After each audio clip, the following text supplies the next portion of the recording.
오늘의 10분 말씀 창세기 44장 1절서부터 17절까지 말씀입니다. 오늘 본문은 전장 43장에 요셉과 형제들이 기쁨의 식사를 함께하고 드디어 요셉이 형들을 시험하는 내용입니다. 형들이 요셉을 죽이려고 했고 상인에게 노예로 판 지가 약 20년이 되었습니다. 20년 동안 하나님의 인도함 앞에 그들이 얼마만큼 성숙했는지를 성경은 요셉을 통해 이들을 시험하고 있고 보여주는 내용입니다. 하나님은 저와 여러분들을 테스트하십니다. 여러분들 믿겨지지 않으시나요? 다시 한번 말씀드리겠습니다. 하나님은 저와 여러분들을 우리 삶 가운데에 테스트하시는 하나님이십니다. 우리가 얼마나 하나님을 실질적으로 사랑하시는지 확인하십니다. 그 테스트에 통과하셔야만 합니다. 그리고 반대로 말하자면 우리가 하나님을 얼마만큼 사랑하는지를 하나님께 보여줄 수 있는 기회가 되기도 합니다. 창세기 시작 또한 하나님께서 아담과 하와에게 선과 악을 알게 하는 나무를 주신 것도 그들이 하나님을 얼마나 신뢰하고 사랑하는지를 확인하기 위한 하나님의 방법이었습니다. 그리고 하나님은 아브라함에게도 독자 이삭을 바치라는 테스트를 하셨습니다. 그리고 아브라함은 그것을 통과했습니다. 하나님은 여러분들을 사랑하십니다. 하나님은 그래서 질투하시는 하나님이라 본인을 말하고 있습니다. 만약에 제 아내가 다른 남자를 만나는데 제가 감정적으로 화가 나지 않는다라는 것은 제 아내를 사랑하지 않는다라는 것입니다.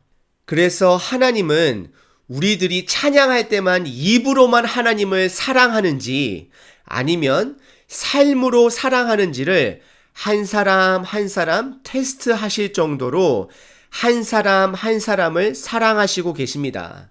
오늘 본문을 통해 하나님이 사랑하신 요셉의 가족들이 요셉을 통한 사랑을 확인하는 테스트에 어떻게 대응하는지를 함께 살펴보겠습니다. 지금부터는 여러분들의 눈을 본인 성경에 두시고 함께 나누겠습니다. 1절에 요셉은 청지기를 시켜 형제들이 가나안 땅으로 돌아가기 전 곡식과 돈을 각각 형제들 자루에 넣으라고 명령을 합니다. 그리고 2절에서는 은잔, 즉 총리 정도 되는 사람에게는 큰 값어치 있는 것은 아니지만 요셉이 분명히 식사 시간 때 형제들에게 자주 보여주었던 개인적인 물건 은잔을 그 청년, 원어에서는 가장 어린 자라고 나와 있는데요. 베냐민에게 넣으라고 명령을 합니다. 그리고 3절에 드디어 형들을 시험하는 날이 밝았다라고 성경은 말하고 형들은 아버지가 계신 가나안으로 길을 떠나게 됩니다. 4절과 5절에서는 요셉이 청지기를 시켜 그들이 멀리 가기 전 그들을 잡아 요셉이 실질적으로 점을 치기 위해 사용한 컵은 아니지만 그들을 시험하기 위해 요셉이 점을 칠 때 사용하는 아끼는 은컵잔을 그들이 훔쳐갔다 말을 합니다. 고대 근동에서 은잔에 기름과 물을 섞어 기름의 모양을 가지고 점을 치던 기록들이 있습니다. 그 청지기는 요셉의 형제들에게 선을 악으로 갚느냐라고 그들을 추궁합니다. 결국 형제들은 요셉이 계획한 시험에 걸리게 되었습니다. 요셉은 형들이 본인의 동생, 즉 엄마가 다른 배다른 형제 베냐민을 약 20년 전에 본인을 버린 것처럼 버릴까? 아니면 그를 살리려고 노력을 할까? 확인하고 싶었던 것이었습니다. 6절서부터는 오늘 본문의 두 번째 내용으로 형들의 반응이 나옵니다. 7절의 형들은 본인을 종이라 표현하면서 결단코라는 단어를 쓰며 그들의 결백을 주장합니다. 그리고 8절에 형제들은 우리가 가나안에서부터 근원을 알 수 없는 자루 안에 있는 돈까지 다시 돌려드리기 위해 가지고 왔는데 어떻게 도둑질을 하겠느냐라고 반문을 하고 하소연을 하고 있습니다. 그리고 9절에는 그들은 너무나도 결백했기 때문에 그들의 결백을 그들의 목숨, 즉 훔쳐간 자는 목숨으로 갚을 것이고, 그 잔이 우리 안에서 나오면 우리 모든 형제가 애굽의 노예가 되겠다라고 선포를 합니다. 10절에 청지기는 이것을 받아들여 컵이 발견된 사람은 목숨을 내어놓아야 하는 것이 아니라 그 사람만 종이 되어야 한다라고 분명하게 말하고 있습니다. 이것은 아마도 요셉이 베냐민만을 붙잡고 형들에게는 가나안으로 돌아갈 수 있는 기회를 열어주는 것입니다. 약 20년 전만 같았으면 형들은 걱정이 아닌 기쁨으로 그냥 아버지께 돌아가 동생 베냐민은 도둑질로 죽었다라고 말을 했을 형제들이었습니다. 11절에 성경은 그들이 급히라는 단어를 쓰며 그들의 결백을 증명하기 위한 그들의 자루를 펼치는 행동을 보여주고 있습니다. 12절은 나이가 많은 자서부터 나이가 적은 자에게까지 조사를 하는 내용이 나오는데요. 이것은 형제들의 반전과 충격을 주기 위한 요셉의 지시였다라고 생각을 합니다. 그리고 그 잔이 결국 막내 베냐민 자루에서 발견이 되자 형들의 마음을 알 수 있는 즉각적인 반응을 13절에 나오게 되는데요. 그들이 옷을 찢고 베냐민을 두고 집으로 돌아가지 않고 그와 함께 성으로 돌아가는 장면을 보여주고 있습니다. 성경은 20년 전의 모습과는 너무나도 다른 형제들의 성숙된 모습을 저희들에게 보여주고 있습니다. 크게는 첫 번째, 동생을 생각하는 형들의 모습이고요. 두 번째는 아버지를 생각하는 형제들의 모습입니다. 그러면서 14절에 모든 형제들이 궁으로 돌아와 요셉 앞에 무릎을 꿇습니다. 그리고 15절에는 요셉은 그들에게 짓지도 않은 죄를 추궁하며 그들의 반응을 직접 살펴봅니다.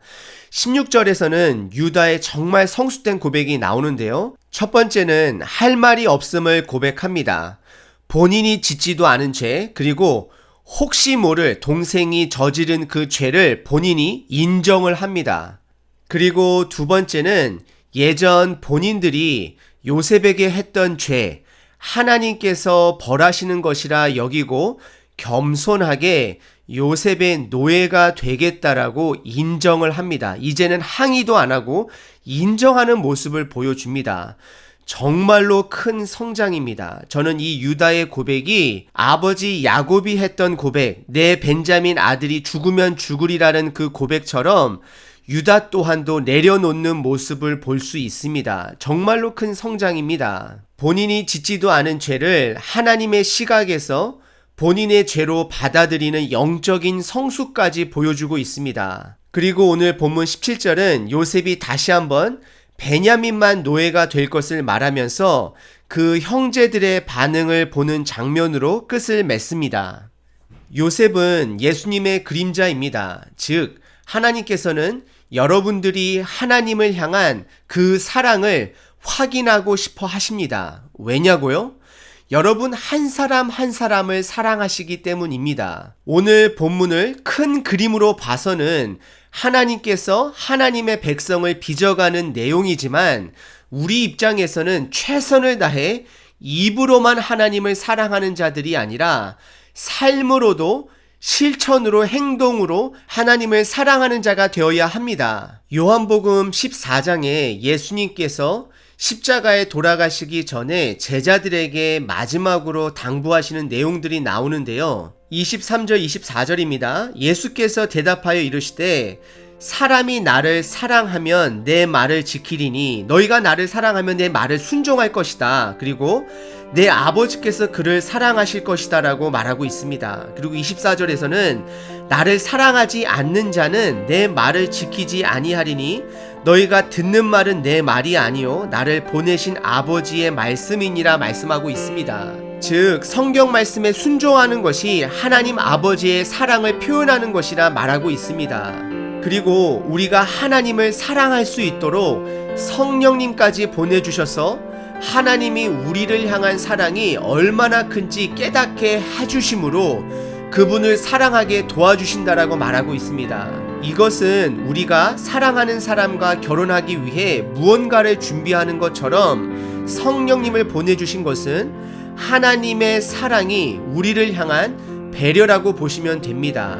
내 삶 가운데 내가 깨달아지는 성경 말씀이 있으면 그것은 하나님 사랑을 표현할 수 있는 기회가 됨을 기억하시길 바랍니다.